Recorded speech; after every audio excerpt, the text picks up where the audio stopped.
Hello, everyone, and welcome to the Intro to Statistics video lecture series. My name is Professor Hunter, and today we are going to be starting off with a little intro into what statistics is and a couple of the important statistics vocabulary terms. So just some basic stats vocabulary that we're going to start us off. These are terms that we're going to be using pretty much consistently throughout the rest of the course. Statistics itself is the science of using samples to collect, organize, analyze, and most importantly, interpret data in order to make decisions regarding a population. That is the whole purpose of statistics. It is to take a sample out of a population and use that sample data to make conclusions about something that's unknown about that population. Now, when a sample is taken, data is collected. Data is information that is collected from either observations, counts, measurements, or some sort of responses. So either survey data or observational data, experiment data, that's all different kinds of data. Now, there are two different types of data sets in statistics. The first one is called the population. The population is the collection of all outcomes of interest. So all outcomes, responses, measurements, every member of the population that is of interest. A sample is what is called a subset of a population. A sample is just a piece of the population or a group that is taken out of the population. A sample is representative of a population, so the sample data can be used to draw conclusions about that population. So for example, let's say that a survey is conducted on a sample containing 30% of all MCC students. So that survey data is used to draw conclusions about the population of all MCC students. Now, in statistics, we have parameters and we have statistics. A parameter is a numerical description of a population characteristic. Notice that it is numerical. So an example of a parameter would be a population mean. A statistic, on the other hand, is a numerical description of a sample characteristic. So for example, a sample mean is an example of a statistic.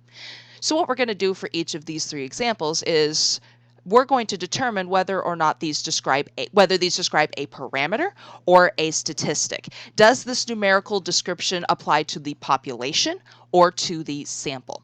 So number one, a recent survey of approximately 400,000 employees reported that the average starting salary for marketing majors is $53,400. So pretty sure there are more than 400,000 marketing majors out in the world. So this sample of 400,000 was used to draw a conclusion about the population of all marketing majors. So this $53,400 here, that numerical description is a statistic because this is what is called a sample mean. So since that data was drawn from a sample, it is a sample statistic. For number two, the entire freshman class at a university had an average SAT math score of 514. So since this is the average for the entire population of the entire freshman class, this is a parameter.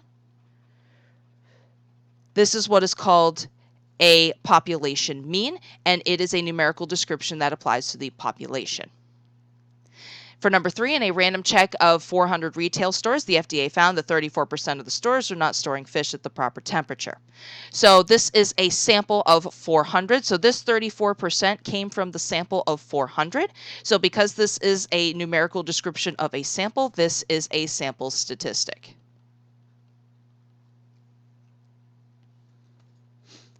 Now, in statistics, we have two main branches. The first one is called descriptive statistics. This branch of statistics involves the organization, summarization, and display of data. So descriptive statistics are making graphs and charts, making tables, organizing the data, making it more visually appealing and more able to draw conclusions just based on either visual data from a graph or quickly from a table. This is the branch of statistics that we are going to start off with.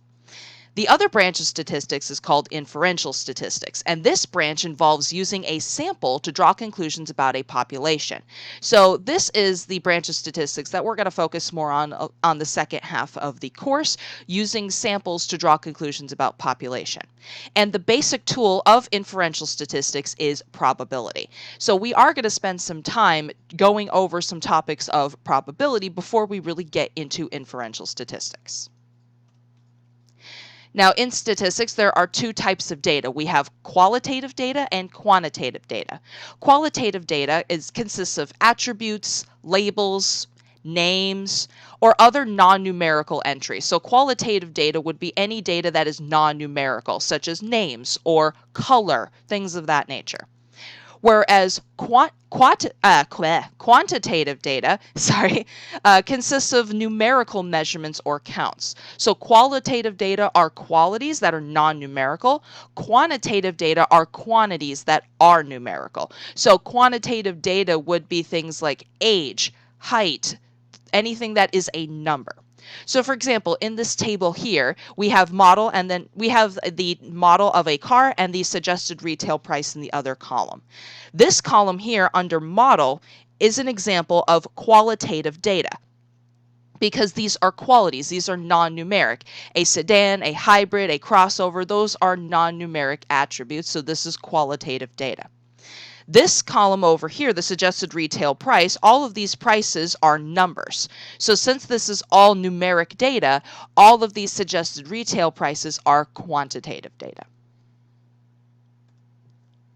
So what we're going to do for these three examples is we're going to determine whether this data is quantitative or qualitative.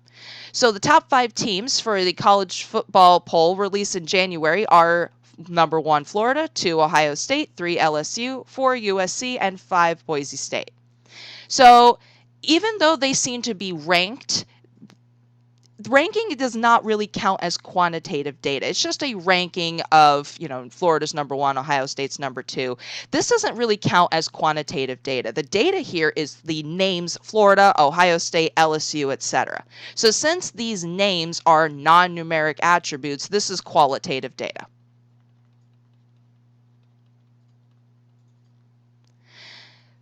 Number 2, the 3 political parties are Democrat, Republican, and Independent. These are non-numeric attributes. These are names. These are qualities. So this is qualitative data once again. Then for number 3, the lengths of a sample of striped bass caught in Maryland waters are 16, 17.25, 19, etc. These are clearly numbers. Length, which is a number, is a numeric attribute, so this is quantitative data.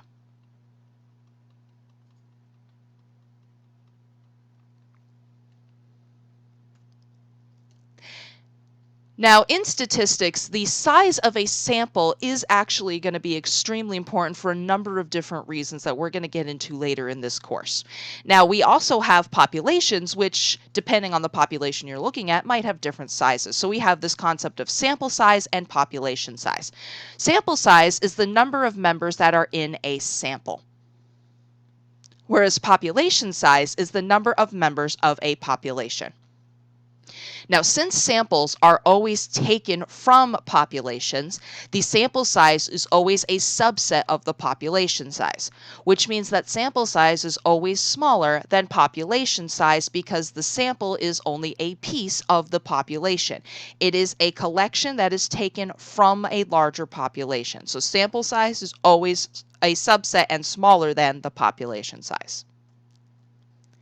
Now, in data collection, there are several ways that you can collect data. So the type of data that you collect really depends on the type of study that is being conducted. So the first type of data collection is to do an observational study, which just observes and measures characteristics of a sample without changing anything, without changing any of the characteristics or any of the conditions. Now, if any changes are made to characteristics or conditions, that is called an experiment. So to perform an experiment, you apply a treatment to a group and observe or measure the responses, sometimes in comparison to what is called a control group, which is a group in which none of those changes were made. You can also run a simulation, which is a mathematical or physical model used to reproduce a condition of a situation or process. And then in that case, data collection is often used as computers. And then another type of data collection, which we're going to be focusing on a lot, especially when the population deals with people, is taking a survey. So a survey is an investigation of one or more characteristics of a population. So most often the subjects are people, and the responses are measured by recording the answers that people give to questions. So in designing a survey, since your subjects are people, it is important to word the questions in such a way that they do not lead to any potential biased results. Now, we're not going to go too deep into sampling techniques in this course, but just a couple of overviews of sampling techniques. Now, the only way to, for sure, measure, let's say, a population mean or something of that nature is to survey the entire population, which is called a census. A census is a count or measure of an entire population. Censuses, depending on the population, can be extremely long and involved. And now we're going through one of those here in 2020. It is an extremely long and involved process if your population is very large. So that's why sample data is often used to draw conclusions about populations, because censuses can often be very hard to conduct. Now, depending on the population under study, you might have different sizes of samples, and you might have multiple samples, but samples are why, censuses being really hard to conduct are reasons why samples are used instead. So sampling is a count or measure of part of a population. Now, the sample must be representative of the population under study to ensure that the conclusions drawn from the sample about the population are still valid. So in most cases, members of the sample are determined at random using various sampling techniques. You don't just draw a sample based on what's convenient. That could lead to biased results. Sampling is, the members of a sample are determined at random. That's why sometimes when you get those when you get those phone calls from people conducting surveys, they're using random number generators, and congratulations, you were chosen at random to be a member of their sample. However, even with the best sampling techniques, and even with choosing the members at random, a sampling error can still occur. A sampling error is the difference between the results of a sample and the realities of the population. Now, since sampling errors, there's something that no matter how careful you are, you can always have. There are techniques to control sampling errors, which we are going to learn about much more extensively later. So that was just a brief overview of some of the basics of statistics. So for the next video, we're going to start on the branch of statistics called descriptive statistics, and we're going to be focusing on making graphs, charts, displays, and organizing and displaying data. So thank you all very much for watching, and I will see you in the next video when we start descriptive statistics. Bye-bye.